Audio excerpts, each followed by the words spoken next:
Hello, this will be the final video in the series of me watching EVA. I finally got enough time to sit down with my thoughts of the original ending, and now I'm going to take the time to watch the true ending that the fans have been telling me about, the end of EVA. So without wasting any more of your time, let's get into it. This opening is really weird. Shinji is trying to wake up Asuka from the hospital bed and then accidentally opens up her gown, revealing her chest, and then proceeds to rub one out. I understand there might be some underlining meaning here, but I'm not sure it's hitting the mark here. I'm not gonna lie, this made me feel really awkward and kind of disgusted.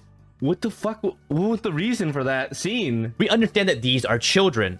I'm not sure this action can be justified under just he lacks intimacy and is traumatized by it. Theo starts off with a crazy cyber attack and is quickly fought back. But then this is where shit literally hits the fan. A massive amount of forces are used to attack this base. And my god, is it just wild? So many people are being mercilessly killed, and it's crazy to see how many people are dying in the pursuit of control. I was truly shocked to see how many people were being killed and how some nerve workers were refusing to kill humans since it was their job to fight against the angels and protect their fellow human. Shinji doesn't want any of this. He's just sitting there in his sorrow waiting for death to find him. Misato comes and saves Shinji, trying to push him into the EVA, understanding that he doesn't want to kill his fellow humans and feels all the pain that he has experienced up to this point is just way too much, and he is not willing to allow himself to move forward from this point. I do want to touch on again just how fucking violent these raids are. We have people being gunned down and trying to save their friends and then being killed instantly. When I saw the scene with the flamethrower being used on a room full of people, I just knew this was so fucked.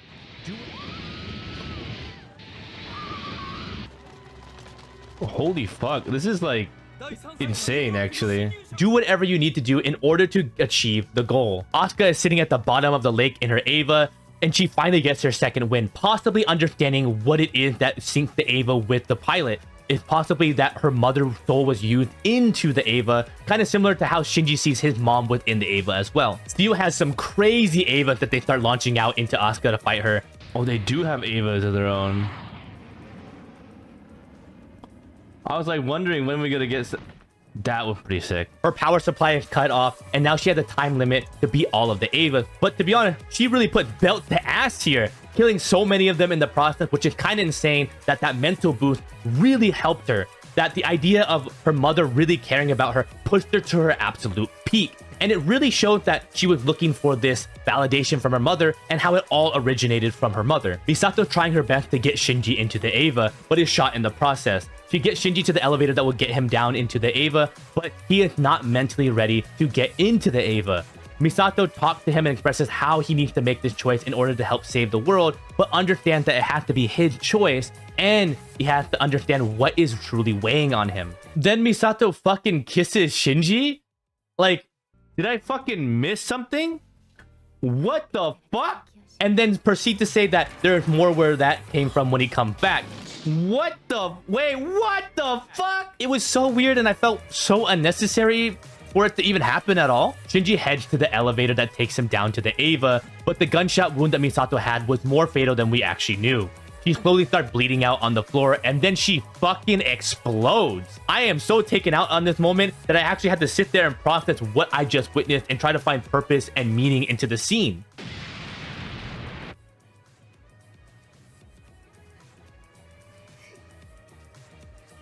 Bro, what the fuck? Asuka is running out of time, but is putting up a good fight, but it seems like she's barely keeping up with them. And at the last second, a replica spear is thrown at her head and is taken out her eye, which looks like, oh, what the fuck? Then, if things couldn't get any worse, all of the Avens that she just killed start regenerating and start eating her. And holy shit, this is just brutal. She's feeling everything here, and it looked like Asuka's EVA is about to go berserk, but it's cut short with a barrage of spears. Shinji finally awakens with his EVA, and my god, it is so fucking cool. But wait, that is fucking sick. What? But it's kind of short-lived here since he completely breaks down, seeing Asuka's EVA being completely torn into pieces. And this is probably the most iconic scene where he's just screaming into the EVA. Oh, this is the scene where he screams? And why are there credits like in the middle of this watch?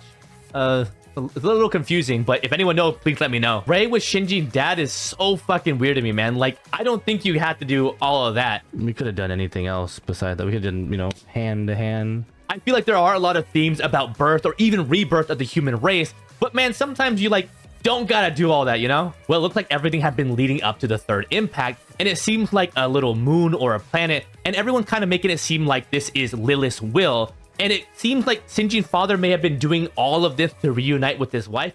Did the guy do all of this to see his wife? Which is weird because I believe, if I'm not mistaken, that she died in the pursuit of the EVA program. Rei starts to fuse with Lilith and becomes this huge ghostly figure. Theo is talking about shattering the ego of Shinji, which allows mankind to become whole. Which I'm not understanding maybe the term of ego, because it seems like Shinji's just having a mental breakdown of the mind, but I could be wrong in that matter. Well, it looked like Rei is rebelling against Shinji's father's wishes and just heads to Shinji instead, who is having a huge fucking mental breakdown, which is absolutely insane. It's insane to even look at Shinji at this moment, because it looks like he's being offered up in a fucking evil ritual. Okay, Shinji, you're...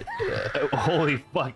Shinji is freaking out, and it's totally reasonable because he is like witnessing eldritch horrors. Kaworu appears at the giant ghost figure, and Shinji kind of accepts his fate at this point.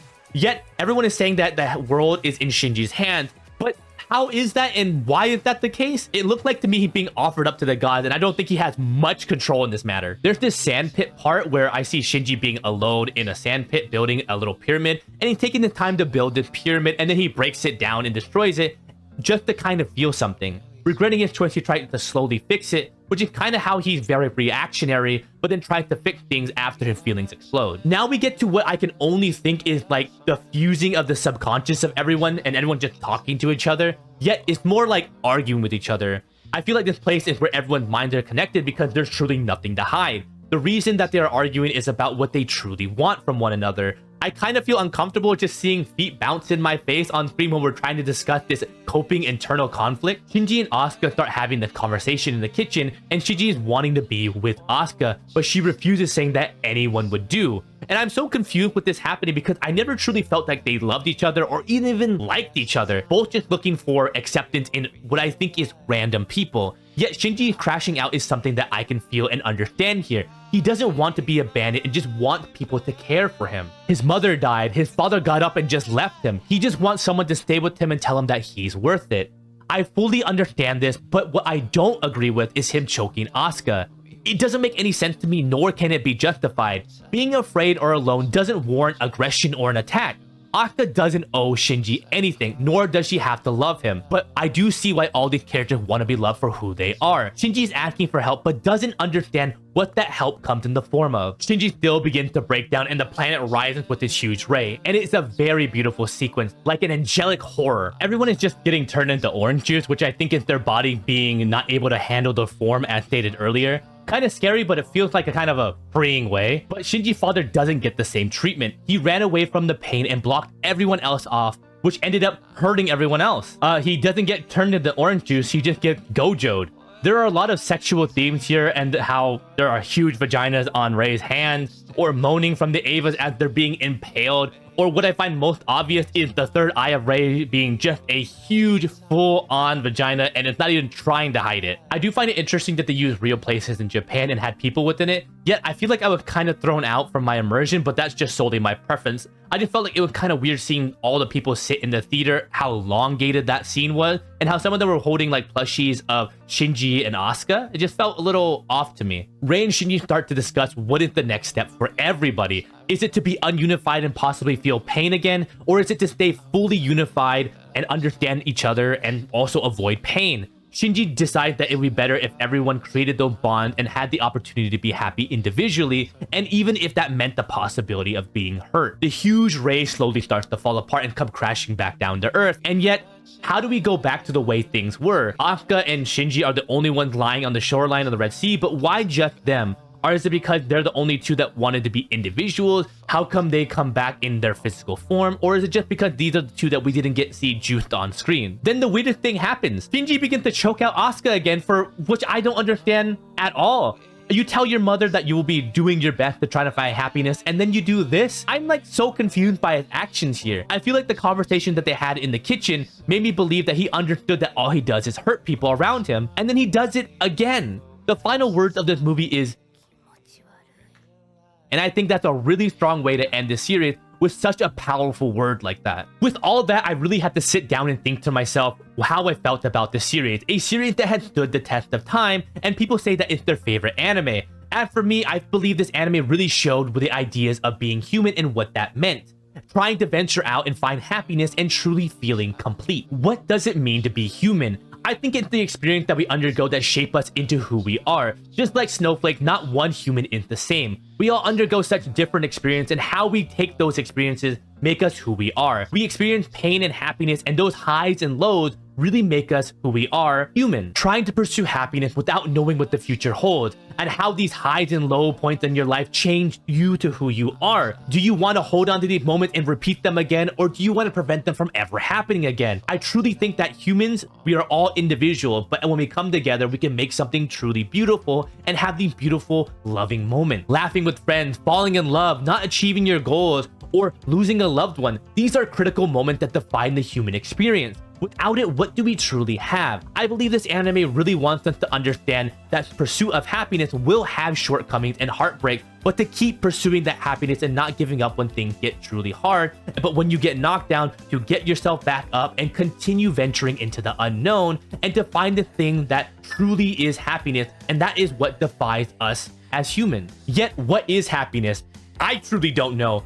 You know, it could be falling in love, it could be being accepted by others around you, it could be caring for someone, or it could just be achieving your lifelong goal. There are just a few things that people pursue in the pursuit of happiness. Yet, there's one thing that we can't do is lie to ourselves about how we truly feel. Understanding that we want what we want and try not to hide it away. It's okay to be vulnerable. It's okay to not know what to do next. Yet, don't lie to yourself and hold in your inner desire for happiness just because you are scared about the world around you. Overall, I think Evangelion is a great anime, and it really stands the test of time because of the ideas and themes that are within the story and what it's trying to tell. And I think it's still talked to about this day because people are trying to find understanding in that story and find more meaning in that story as well, and what is it really trying to say overall. I have been one to always look at different perspectives and see why other people connect with things. What life experiences have they undergone to make them really connect with the story or see it from a different perspective that I wouldn't have. And I truly think this anime does a great job in reflecting all these questions that are asked on Shinji onto us and makes us really reflect about what we have experienced and what we could experience. Thank you for making it to the end of the video. I really appreciate your time, and I would love to know why you love or you hate EVA, and I'll try to answer all the comments below. If you want to see more of me, I stream on Twitch here, if Hollow would put this here. I usually try to stream longer on Thursdays and Fridays, and if we reach 1K subscribers here on my YouTube channel, I think I'll do a celebration with a 24-hour stream. And yeah, that sounds like a lot of fun, and I hope to see you there. Thank you again for making it to the end of the video. I have been your bestest bro, and I'll see you when I see you. Bye!